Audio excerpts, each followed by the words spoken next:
Hi guys, welcome back to The Addicted Bookworm. Alrighty, so we're about to talk about something that has been talked about 2 years ago, but I had totally forgotten about it. I don't know why I forgot about it, but I did. And this was, of course, the censorship. Now, I do remember Roald Dahl had gotten censored. The anger that England had because of it, really got them to say, okay, we'll still keep the problematic books, but you also can get the shit show that we call books as well. And I don't even know if those copies even sold anything. Just you know. So this morning I picked up 3 books. I picked up the second book in the Sun Eater series because I am enjoying the first book a lot, and I also got the Murder of the Vicarage, which was published in 1930, and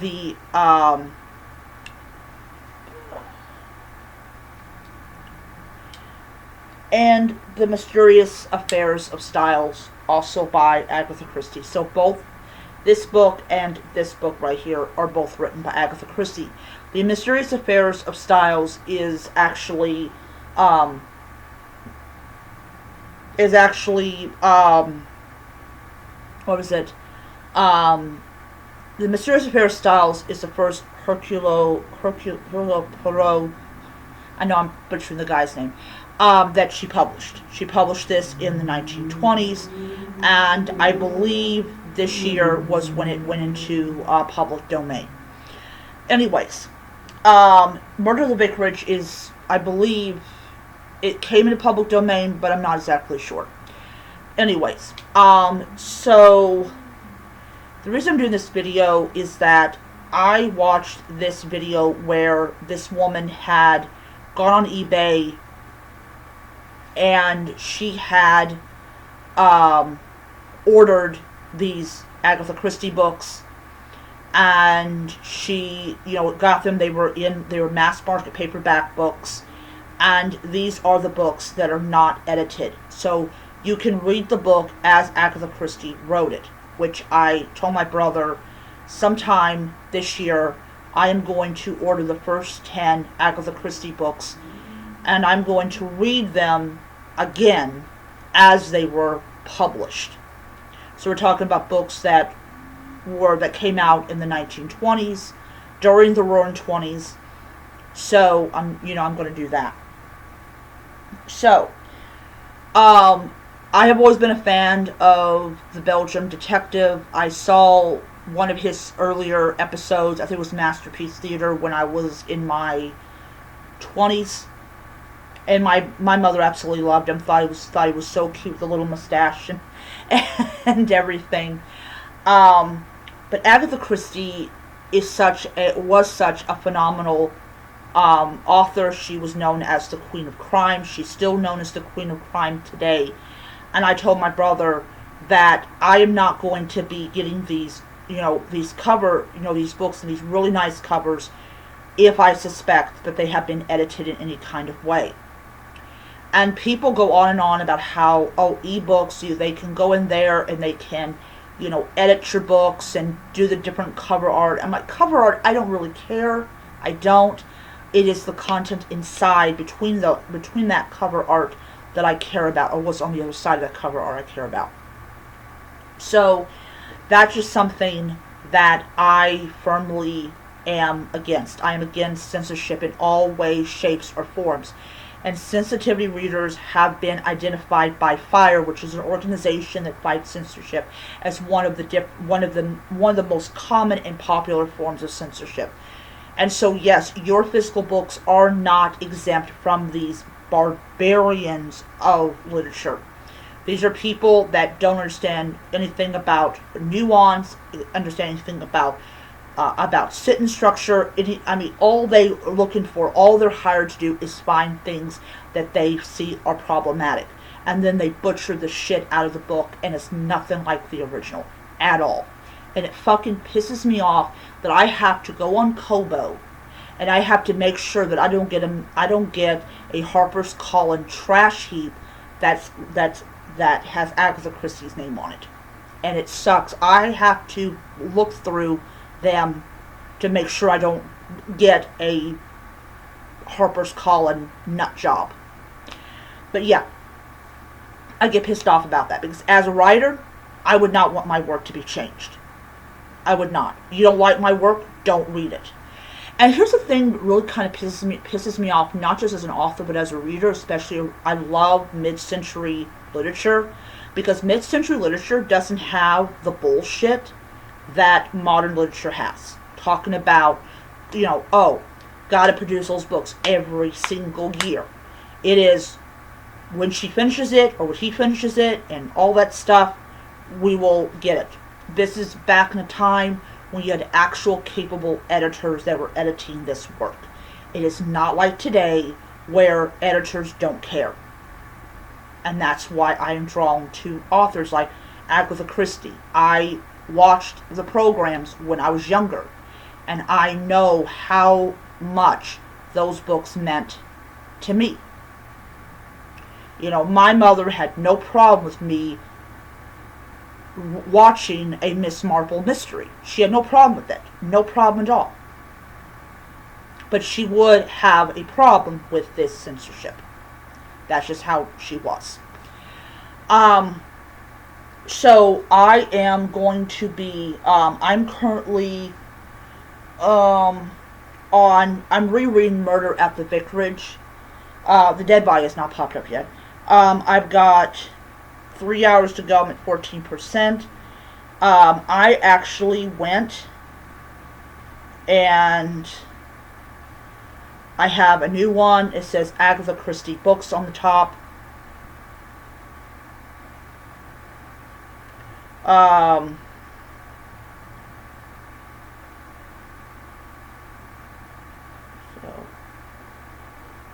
just going to load up. There we go.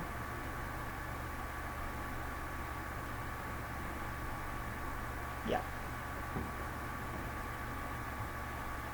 Agatha Christie Books. I have 2 books on here, which is Murder at the Vicarage and The Mysterious Affairs at Styles. The first Hercule Poirot mystery. So I'm on chapter 5. So yeah. So I'm going to be doing that. And yes, I could read Agatha Christie's books for free and everything, and that is great. I love that about Kobo Plus. But I want to see if I can, pick up on it. Anyways, another thing that I discovered about the censorship of her books is that this started in 2020 during the pandemic. This is when people were more concerned about if they were going to live to see the end of the year, or even the end of the day, or the end of the week, or the end of the month, than they were about what publishing houses were doing. And by the time it all came out that this was going on, it had been going on for a couple of years now. So people were buying these censored versions of Agatha Christie, believing they were reading the original Agatha Christie, and they were not. And we find out that they edited and censored every one of Hercule Poirot's books. And it just fucking pisses me off as a writer and as a reader that this was even allowed to happen. And the person that we blame a lot of for this nonsense is Agatha Christie's great-grandson. Agatha Christie's great-grandson authorized the butchering of Agatha's work. It is common knowledge. There was a interview during The Haunting of Venice, which is not even an Agatha Christie adaptation. It's like, I think it's like Halloween Party or something, or like, I don't know what they call it. I have not yet gotten to that particular one. And he was talked about why changing the language of Agatha Christie's books was so important. And he defended his decision to have them butcher the shit out of those books. Because here's the thing that really fucking pisses me off. He loves the notoriety. He loves being known as the great-grandson of the Queen of Crime. But does he respect what she did? No. No, he does not respect anything that she did. He thinks that he can do whatever he wants because I'm the great grandson of Agatha Christie. Agatha Christie's books did not need to be changed. What is interesting about reading these books in the format or context that they're in is that it helps you to better understand the time period that, while on one hand it's an amazing time period, it's like the 1920s and everything, but they talked a certain way. When you go and you alter how people talk, you take away their nuances, you take away some of their description of what they look like, you destroy the work. It is a form of censorship. It is a very nasty form of censorship. It reminds you of 1984, where one of the lines in it is, books will be rewritten. So it is not up to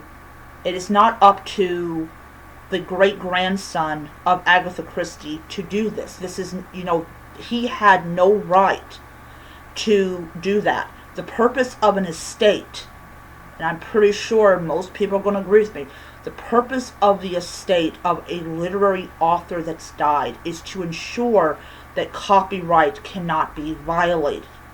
When you go and you allow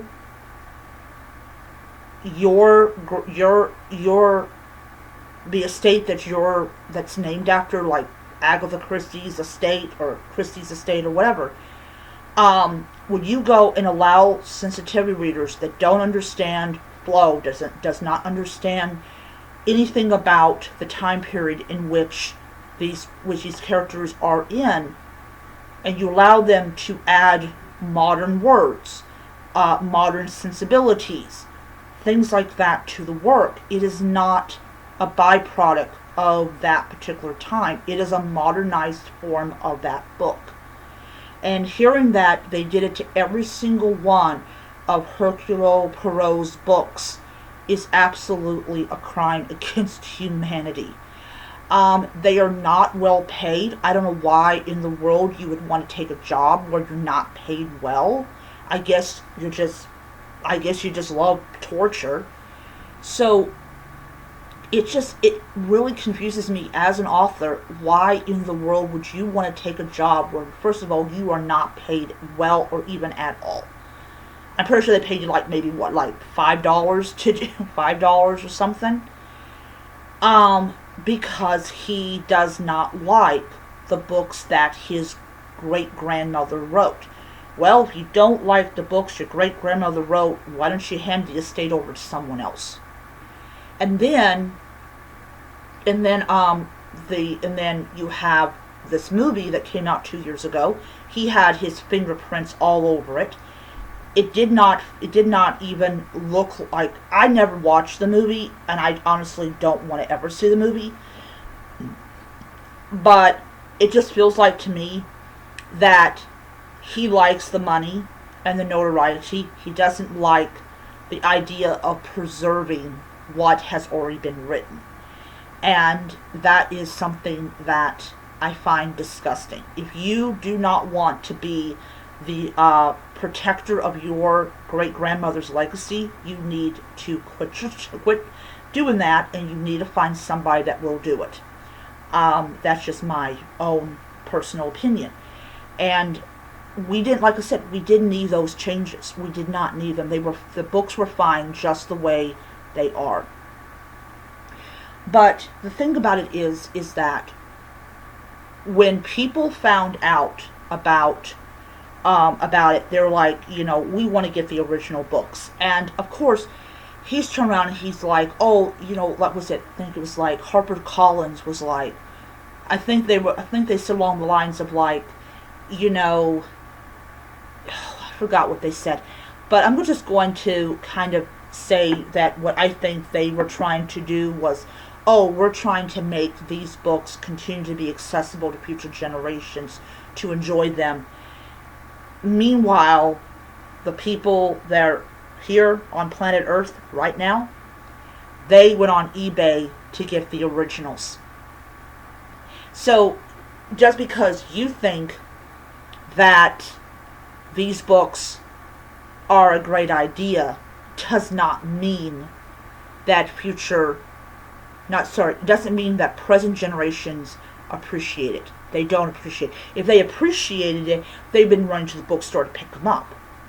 But when you have them going on eBay and getting the original Agatha Christie books, especially mass market paperback books, and reading those instead of the shit show that you guys produced starting in 2020, it tells you there is no a market for it. There is no market for it. There's no market for the edited, the censored version. There is a market for the older versions. And I think that is extremely important to say. I don't want this nonsense. This is not Agatha Christie. Like, this is not this author, this author, this author. We're going to get the originals because those are what we really want. We want the originals. And all this does is it just revitalizes the need and desire to own the original copy. And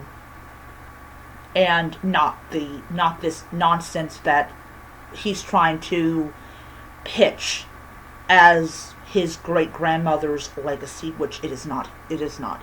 It's entirely a different ISBN number. It's entirely different copyright, and it will not enter public domain when the original non-edited, non-censored version goes on to the onto the market. Anyways, so I am going to be, I'm actually going to start reading The Mysterious Affair of Styles tonight. I will also get at least 5 chapters done today of Empire of Silence. The reason for that is, the reason I didn't start like I wanted to, was because, first of all, I didn't wake up until like 12:30 in the afternoon. Then I got that email, that text like, hey, can you come and work 1 to 6 at like an hour and something into the shift you wanted me to start. I was like, no. I have to drop off my library books. But here's the really things. I went to the library to drop them off, and I was trying to find Agatha Christie because I wanted to start reading the physical copies of her books. And I went to where generally the mysteries are at, and they only had 2 Agatha Christie books. And I'm like, wait a second here, this can't be right. So I went into the hardback section, and weirdly enough, they're not even hardback, they're paperback, but they're like bigger. When I go to a library at some point, I will show you what I'm talking about. But they're the Agatha Christie books, and they're in alphabetical order based on like title. Like, you have Agatha Christie, and then you have the titles in alphabetical order. So I'm going to do that, and I'm going to see what happens. So I'm going to be, when I get the physical edition of those books from the library, I'm going to read them like line by line and see if just something just sounds off, you know. But my advice to people in general, if you're interested in reading the actual original Agatha Christie, you don't want to be worried that you're checking out some nonsense that is paraded as Agatha Christie, go on eBay and get the original mass market paperbacks and enjoy those. Anyways, I am going to end it there for right now, and I will see you guys next time. Bye.